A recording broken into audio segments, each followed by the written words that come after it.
Good morning students. Today we are going to start chapter 5 of social change and development in India. In this chapter we will discuss about the meaning, characteristics and the types of social movement, and we will discuss about some simple social movements just like environmental social movement and caste basis social movements too. So students, we are going to start from the nature or the characteristic of social movement. कोई भी social movement जो है सबसे पहले देखें कि उसमें वो स्टार्ट क्यों होता है। सोशल मूवमेंट्स की अपनी कुछ डिमांड्स होती हैं, अपने कुछ ऑब्जेक्टिव्स होते हैं। कुछ मूवमेंट्स की डिमांड रहती है टू चेंज द सोसाइटी, और कुछ मूवमेंट्स जो हैं वो एंटी मूवमेंट भी होते हैं या फिर काउंटर मूवमेंट भी होते हैं। जस्ट एन एग्जाम्पल, जब वीडो रीमैरिज के लिए एक सोशल मूवमेंट चल रहा था कि जो वीडो कम्युनिटी है हमारी सोसाइटी की, वेरी स्पेसिफिकली हिंदू सोसाइटी की, उनको रीमैरिज का राइट प्रोवाइड करना चाहिए, तो उसका एक काउंटर मूवमेंट स्टार्ट हो गया। तो इस तरह के मूवमेंट एंड काउंटर मूवमेंट चलते रहते हैं। उनकी अपनी कुछ डिमांड्स हो सकती हैं, लेकिन हाँ, एक मूवमेंट अगर वो सक्सेसफुल होना चाहता है तो उसको क्या करना चाहिए।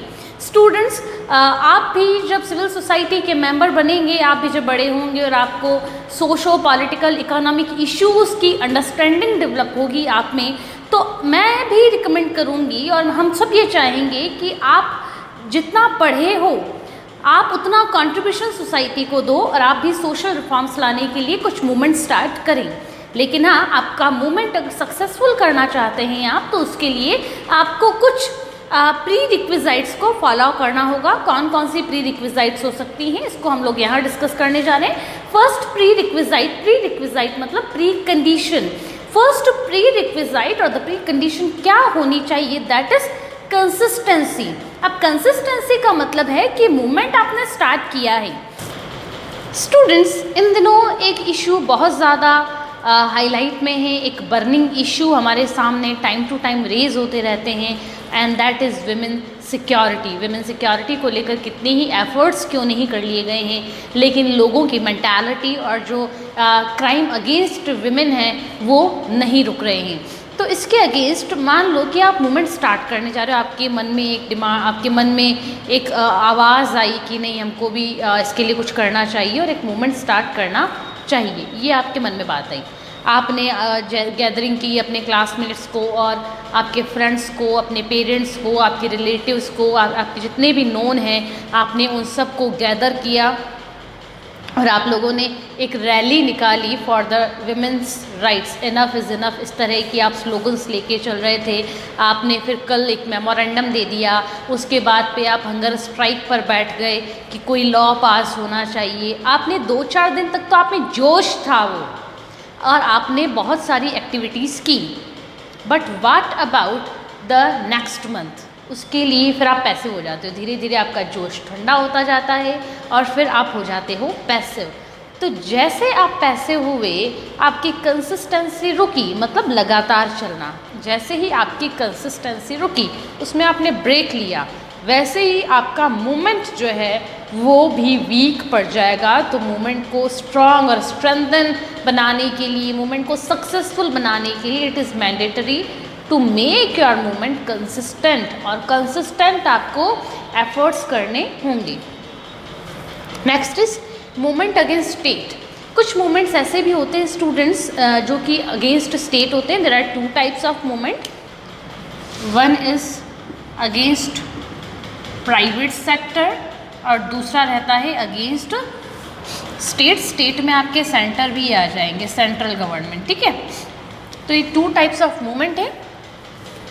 पहले हम लोग बात करते हैं स्टेट की, later on we will discuss about the private sector के अगेंस्ट जो मूवमेंट हुए हैं उनके बारे में। एक्चुअली स्टूडेंट्स, स्टेट के अगेंस्ट किसी मूवमेंट को अगर हम लोग डिस्कस करने जा रहे हैं तो सबसे बड़ा शाइनिंग एग्जाम्पल है नर्मदा बचाओ मूवमेंट। नर्मदा बचाओ मूवमेंट में हो क्या रहा था, बात क्या है, आप यूँ समझिए कि नर्मदा रिवर है, नर्मदा रिवर पर बनने वाला था डैम।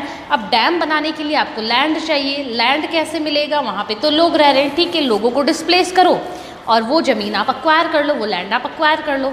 लोगों को दैट टाइम रिहेबिलिटेशन की प्रॉपर पॉलिसी अवेलेबल थी नहीं, और लोग जो थे वो डिस्प्लेस हो गए और ये ज़मीन सरकार ने ले ली। इसके अगेंस्ट मेधा पाटकर, नाम याद रखना, मेधा पाटकर, ठीक है, MEDHA, मेधा, मेघा मत समझना।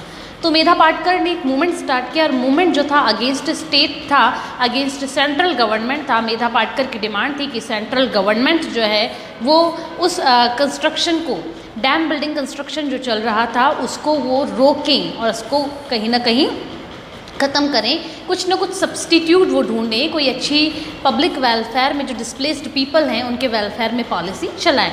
तो आप अगेंस्ट स्टेट अगर कोई मूवमेंट आपसे पूछा जाता है तो आप नर्मदा बचाओ मूवमेंट का एग्जाम्पल आप मेंशन कर सकते हैं। प्राइवेट सेक्टर के अगेंस्ट किसी अगर मूवमेंट की बात की जाए स्टूडेंट्स, तो आपने देखा होगा कि बहुत सारी प्राइवेट कंपनीज़ होती हैं जो कि इनिशियली एम्प्लॉयज़ को वो हायर कर लेती है, लेकिन लेटर ऑन वो विदाउट एनी प्री नोटिस उनको फायर कर देती हैं। तो कई मूवमेंट उनके अगेंस्ट भी चलते हैं। यहाँ पे सीन में आ जाता है आपका चिपको मूवमेंट। चिपको मूवमेंट में वो अमृता बिश्नोई वाले चिपको मूवमेंट की बात नहीं कर रही हूँ। उत्तराखंड जो स्टेट है इंडिया का, उसमें भी एक चिपको मूवमेंट स्टार्ट हुआ था इन 1970s। ठीक है, तो 1970s इंडिया के उत्तराखंड में चिपको मूवमेंट स्टार्ट हुआ था। वो चिपको मूवमेंट जो था वो अगेंस्ट प्राइवेट ओनरशिप था। हालांकि स्टेट भी उसमें पिक्चर में था, सीन में था, लेकिन हाँ प्राइवेट सेक्टर के अगेंस्ट भी लोगों का एक मूवमेंट था। तो ये दोनों मूवमेंट मैंने आपको स्टेट और प्राइवेट सेक्टर के काउंट करवाए हैं। Next is organised. Your movement should be very organised और वेल ऑर्गेनाइज्ड। ऑर्गेनाइज्ड का मतलब क्या होता है स्टूडेंट? वेल ऑर्गेनाइज्ड का मतलब होगा that there should be a leader, followers, hierarchy, branches. तो ये सारी कैरेक्टरिस्टिक्स हो सकती हैं एक ऑर्गेनाइजेशन में। ऑर्गेनाइजेशन की और भी बहुत सारी कैरेक्टरिस्टिक्स हैं जो कि हमारे लिए इतनी ज़्यादा इम्पॉर्टेंट नहीं है इस टॉपिक की अंडरस्टैंडिंग के लिए। तो इसके लिए हम देखें कि ऑर्गेनाइज्ड होना चाहिए, मतलब एक लीडर होना चाहिए, उस लीडर के अंडर में कुछ एक और भी 4 to 5 और लीडर होने चाहिए। तो ये सब, इन सब के पास डिसीजन मेकिंग पावर होनी चाहिए। ये जो डिसीजन लेंगे उसको इम्प्लीमेंट करवाने के लिए लोअर लेवल पर ब्रांचेज होनी चाहिए और एक हायरार्की होनी चाहिए। ऐसा नहीं कि रजनी एक फॉलोवर है लेकिन रजनी कहे कि नहीं मुझे भी डिसीजन मेकर बना दो। हाइपोथेटिकली अन्ना हज़ारे जब हंगर स्ट्राइक पर बैठे थे तो वहाँ एक हायरार्की थी कि टॉप पर अन्ना हज़ारे जो डिसीजन लेंगे, उसके बाद अरविंद केजरीवाल और कुमार विश्वास, प्रशांत भूषण, इस तरह के और भी लीडर्स अन्ना हज़ारे से जुड़े। लेकिन हाँ, टॉप मोस्ट कौन थे? अन्ना हज़ारे, और उसके बाद और भी कुछ एक लीडर्स थे। तो एक हायरार्की होनी चाहिए। मालूम पड़े कि रजनी भी वहाँ तो प्रोटेस्ट करने गई थी और रजनी भी कहे कि नहीं आप जो भी डिसीज़न ले रहे हो मुझे भी उसमें शामिल करो, आप मुझे भी उस डिसीज़न मेकिंग प्रोसेस का एक पार्ट बनाओ। तो ऐसा नहीं होता है। ऑर्गेनाइजेशन में डिसीजन मेकिंग पावर जो है वो वन और कुछ दूसरे लोग जो है कमेटी रहती है उनके पास रहनी चाहिए, तब जाकर तो एक अच्छा और क्विक डिसीजन लिया जा सकता है। अदरवाइज डिसीजन में बहुत डिले होगा और जिसका कोई मतलब निकलने वाला नहीं है। इसके अलावा फॉलोअर्स भी होने चाहिए। आपका जहाँ भी आप अपना मूवमेंट ऑपरेट कर रहे हैं वहाँ पर मालूम पड़े आपने एक कोई भी प्रोटेस्ट आपने ऑर्गेनाइज तो कर लिया कि कल हम रैली कंडक्ट करेंगे, लेकिन मालूम पड़ा आपके फॉलोवर ही नहीं है और आप और आपके 2-4 चेले चपाटे जो थे वो बाइक लेके निकल पड़े कि हम रैली निकाल रहे हैं, तो वो रैली नहीं होती। There should be many followers. Next is common objective and ideology. एक सोशल मूवमेंट जो है उसके कॉमन ऑब्जेक्टिव्स होते हैं और कॉमन आइडियोलॉजी होती है। कॉमन ऑब्जेक्टिव और आइडियोलॉजी का मतलब ये है कि जो ये लीडर का मोटिव है और आइडियोलॉजी है वही फॉलोअर्स की आइडियोलॉजी और उनके ऑब्जेक्टिव होने चाहिए। इसके अलावा अगर हम लोग बात करें तो जिस एग्जाम्पल मैंने दिया था चिपको मूवमेंट का इन उत्तराखंड, वो भी सेल्फ इंटरेस्ट के लिए नहीं काम कर रहे थे, वो कम्युनिटी का इंटरेस्ट उसमें था। अन्ना हज़ारे ने जो भी वर्क किया या फिर गांधी ने जो वर्क किया, भीमराव अंबेडकर ने सोशल वेलफेयर के लिए काम किया, या फिर स्वामी दयानंद सरस्वती की बात करें, राजा राम मोहन राय ने सती सिस्टम का अबॉलिशन किया, तो ये क्या अपने लिए कर रहे थे क्या? राजा राम मोहन राय खुद तो सती होने वाले थे नहीं, वो खुद तो नहीं सती होते ना, बिकॉज ही वॉज मेल, लेकिन उन्होंने पब्लिक वेलफेयर के लिए सोशल मूवमेंट स्टार्ट किया।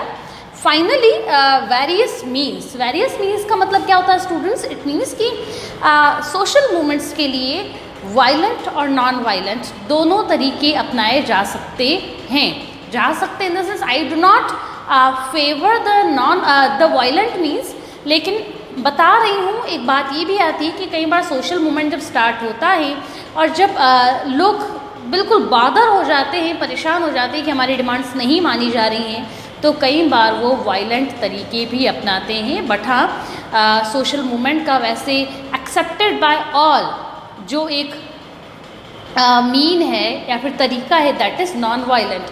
अमेरिका में देखो स्टूडेंट्स, आप कहेंगे कोई एग्जाम्पल अगर मैं आपको दूँ सोशल मूवमेंट्स का जो कि वायलेंट हो, इनिशियली वो नॉन वायलेंट हो लेकिन बाद में वायलेंट हो गए हों, then we can take example of Americans Black Lives Matter. इन दिनों मालूम होगा अमेरिका में बहुत ज़्यादा वायलेंस हुआ था और रेशियल बेसिस डिस्क्रिमिनेशन जो थी उसकी वजह से अमेरिका में जॉर्ज लॉयड तो उनकी डेथ भी हो गई थी, या फिर यूँ कहें मर्डर हुआ था जॉर्ज लॉयड का। तो इस कंडीशन में क्या था ना कि अमेरिका में एक सोशल मूवमेंट स्टार्ट हुआ against this racial discrimination. Initially ये मूवमेंट जो था वो बहुत पीसफुल था, लेकिन उनको मालूम पड़ा कि ये पुलिस वाले तो हमको ही मारने आ रहे हैं, तो फिर धीरे धीरे करके ये मूवमेंट भी वायलेंट होता गया और लोगों ने पब्लिक प्रॉपर्टी को बर्न करना स्टार्ट कर दिया, बर्स्ट करना स्टार्ट कर दिया।